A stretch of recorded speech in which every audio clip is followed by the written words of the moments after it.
नमस्कार मंडळी, श्री स्वामी समर्थ. तुमच्या घरात सगळं काही व्यवस्थित असूनही सतत छोट्या छोट्या गोष्टींवरून भांडण होतं का?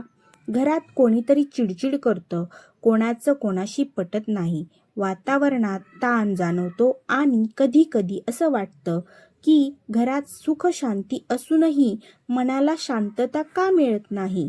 जर तुमच्या घरातही अशी परिस्थिती असेल तर आजचा हा उपाय शेवटपर्यंत नक्की ऐका.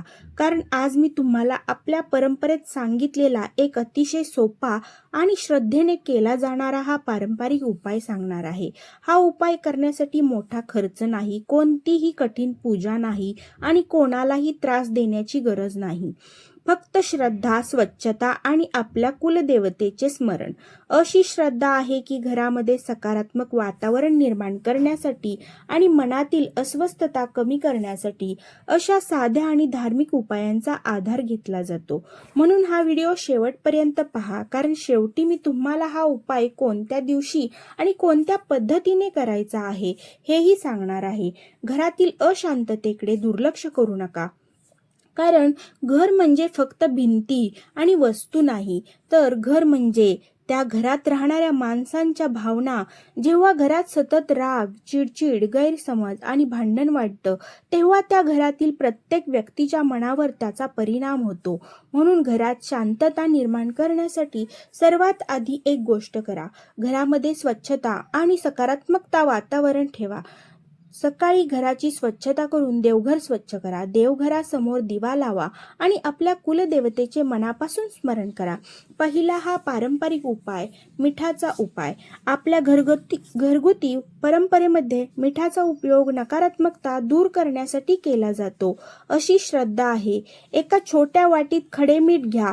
ही वाटी घरातील अशा ठिकाणी ठेवा जिथे ती सहज दिसणार नाही.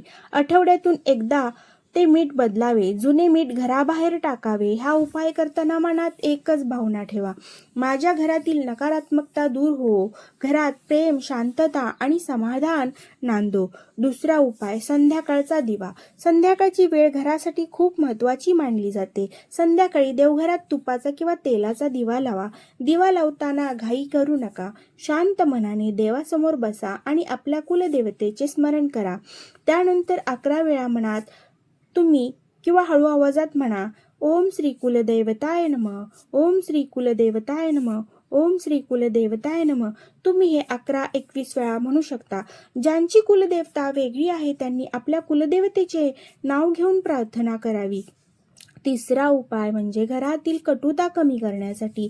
हा उपाय अतिशय साधा आहे. घरामध्ये रोज संध्याकाळी काही मिनिटे देवाचे नामस्मरण किंवा स्तोत्र पठण करा. तुमच्या श्रद्धेनुसार रामरक्षा, हनुमान चालीसा, शिवनाम, विष्णू सहस्रनामातील काही श्लोक किंवा आपल्या कुलदेवतेचे नामस्मरण करू शकता. सगळ्यात महत्त्वाचं म्हणजे आवाजापेक्षा तुमच्या मनातील भावना महत्त्वाची. देवापुढे अशी प्रार्थना करा, हे देवा, आमच्या घरातील गैरसमज दूर कर. आमच्या मनात प्रेम, संयम आणि विश्वास वाढव. आमच्या घरावर तुझी कृपादृष्टी सदैव राहू दे. चौथा उपाय आहे घरात प्रेम वाढवणारी एक सवय. हा उपाय कोणत्याही वस्तूशी संबंधित नाही, पण कदाचित सर्वात महत्त्वाचा आहे. घरातील एखाद्या व्यक्तीवर राग आला तर लगेच उत्तर देऊ नका. किमान काही क्षण शांत राहा.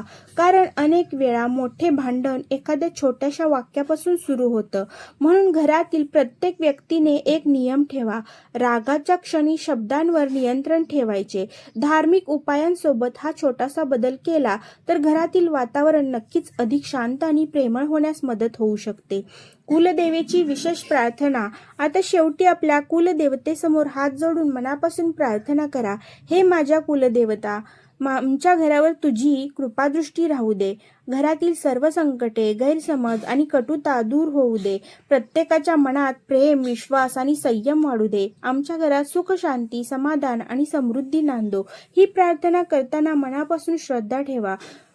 मंडळी, हे सर्व उपाय पारंपरिक श्रद्धा आणि धार्मिक परंपरावर आधारित आहे. याचा परिणाम प्रत्येक व्यक्तीच्या श्रद्धा आणि परिस्थितीनुसार वेगळा असू शकतो. घरातील भांडण खूप वाढले असेल तर फक्त धार्मिक उपायांवर अवलंबून न राहता एकमेकांशी शांतपणे संवाद साधणे, गैरसमज दूर करणे आणि गरज असल्यास योग्य व्यक्तीची मदत घेणेही तितकेच महत्त्वाचे आहे. मंडळी, घरामध्ये पैसा असण्यापेक्षा घरात शांतता असणे हेच खरे सुख आहे. ज्या घरामध्ये प्रेम असतं, विश्वास असतो आणि देवाचे नामस्मरण असतं, त्या घरातील वातावरणच वेगळं असतं. म्हणून हा उपाय श्रद्धेने करा आणि आपल्या कुलदेवतेचे स्मरण कधीही विसरू नका. तुमच्या घरातही सतत भांडण होत असतील किंवा अशांत वातावरण असेल तर कमेंटमध्ये फक्त ओम कुलदेवताय नमः असे लिहा. देव तुमच्या घरात सुख, शांती, प्रेम आणि समाधान देवो. व्हिडिओ आवडला असेल तर लाईक करा. आपल्या कुटुंबातील आणि मित्रपरिवारातील अशा व्यक्तीपर्यंत हा व्हिडिओ नक्की शेअर करा ज्यांना याची गरज आहे. अशाच श्रद्धा, पूजा, विधी, व्रत आणि पारंपरिक उपायांसाठी आपल्या चॅनेलला सबस्क्राईब करायला विसरू नका. पुन्हा भेटूया अशाच एका सुंदर आणि भक्तिमय विषयासह. तोपर्यंत जय कुलदेवता, जय माता दी, श्री स्वामी समर्थ.